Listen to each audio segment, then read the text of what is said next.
निवडणुका कुठल्या असू दे, ठाण्याची असू दे, ठाणा जिल्हा पहिला पूर्ण काँग्रेसमय होता. याच एकनाथ शिंदेने ठाणा जिल्हा शिवसेनामय केला. नाशिकची निवडणूक असू दे, नागपूरची काटोलची असू दे, काटोलला एक लोकसभेची पोट निवडणूक होती, आपणही काही लोक होता.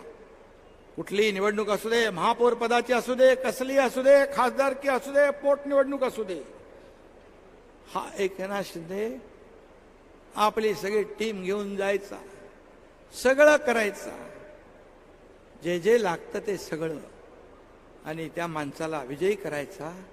शाल आणि पुष्पगुच्छ घेऊन जायचं आणि त्यांना आम्ही घालायचो. असा कार्यकर्ता तुम्ही का ओळखला नाही, जो स्वतःसाठी कधी जगला नाही आणि स्वतःसाठी कधी मी जगणार नाही.